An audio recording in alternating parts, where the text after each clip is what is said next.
Bienvenue sur la chaîne. Voici notre thème du jour. Les 5 S ne sont pas juste une méthode, c'est la clé pour un environnement de travail sûr, clair et ultra efficace. Voyons comment les appliquer. Comment améliorer l'efficacité et réduire le gaspillage dans son environnement de travail? C'est une question que beaucoup se posent. Eh bien, il existe une méthode japonaise qui a largement fait ses preuves, les 5 S. On va voir ça ensemble. On connaît tous ce sentiment, pas vrai? Cette frustration de perdre de précieuses minutes, voire plus, juste parce qu'un bureau ou un atelier est mal rangé. C'est un problème beaucoup plus fréquent qu'on l'imagine. Face à ce désordre, le réflexe, c'est souvent de se dire « Allez, on fait un grand coup de propre et c'est réglé ». Mais attention, c'est une idée fausse. C'est même une grosse erreur de penser ça, et on va voir tout de suite pourquoi. La méthode 5S, en réalité, ça va bien au-delà d'un simple rangement. C'est une approche qui s'attaque vraiment aux racines du problème, aux causes profondes de l'inefficacité, pas juste à ce qu'on voit en surface. Parce que le vrai problème, ce n'est pas le désordre en lui-même, c'est ce qu'il cache. Ce sont tous les coûts invisibles de la désorganisation. On ne parle pas juste d'esthétique là, on parle de perte de productivité, de risques pour la sécurité et même d'un impact sur le moral des équipes. Bon, alors comment ça marche concrètement, cette fameuse méthode? Découvrons ensemble les 5 étapes qui sont vraiment le cœur du système 5S. Alors, les 5 S, ça nous vient tout droit du Japon. C'est l'un des piliers fondamentaux de l'approche qu'on appelle le Lean. L'objectif est super simple en théorie, créer un espace de travail qui soit optimisé au maximum pour l'efficacité et la sécurité. Et voici comment ça se décompose. Première étape, seiri, c'est trier. Là, on fait simple, on se débarrasse de tout ce qui ne sert à rien. Ensuite, seiton, ranger. On organise ce qu'on a gardé. L'idée, c'est une place pour chaque chose et chaque chose à sa place. Troisième étape, seiso, nettoyer. On s'assure que tout l'espace de travail est nickel. Après ça vient seiketsu, standardiser. C'est crucial, on met en place des règles claires pour que les 3 premières étapes deviennent une routine, une habitude. Et enfin, la 5e étape, shitsuke, soutenir. C'est-à-dire maintenir la discipline sur le long terme pour ne pas retomber dans les anciens travers.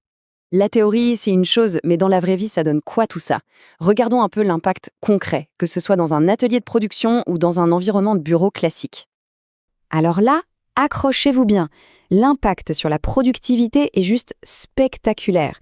Des études ont montré qu'on peut réduire jusqu'à 40% le temps qu'on passe à chercher des outils, des dossiers ou des informations. Imaginez un peu ce que ça représente à l'échelle d'une entreprise. C'est énorme! Mais ce gain de temps, ce n'est que la partie visible de l'iceberg. L'application des 5 S, ça déclenche une sorte d'effet domino positif. On a moins de déplacements inutiles, on fait moins d'erreurs, la sécurité sur le lieu de travail est bien meilleure et le moral des équipes grimpe. Et là, on pourrait se dire, ok, c'est un truc pour les usines, les ateliers, mais pas du tout. La même logique s'applique parfaitement au monde du bureau. Trier les documents inutiles, organiser ses fichiers numériques de manière intuitive, standardiser comment on nomme les dossiers, c'est exactement le même principe. C'est ici qu'on saisit la véritable puissance de la méthode. Les 5 S, ce n'est pas juste un projet qu'on fait une fois et puis c'est terminé. Non, c'est la première pierre, la fondation d'une véritable culture d'entreprise qui est tournée vers l'amélioration continue. Cette phrase résume tout parfaitement. On passe d'un simple outil, d'une simple checklist, à un véritable moteur stratégique qui alimente une culture d'amélioration permanente.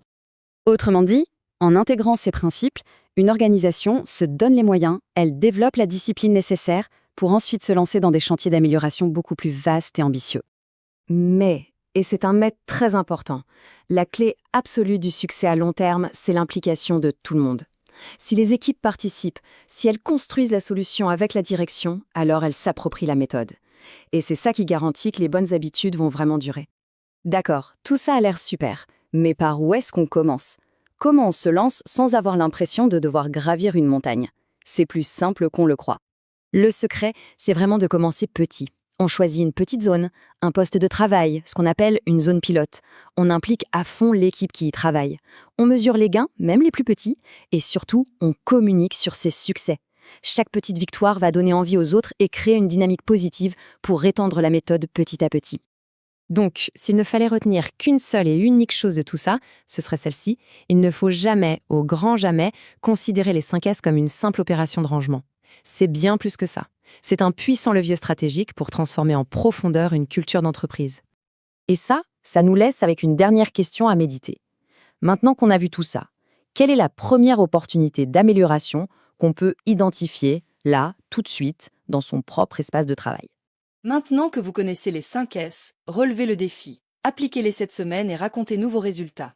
Abonnez-vous pour ne rien rater des prochaines méthodes de transformation d'entreprise.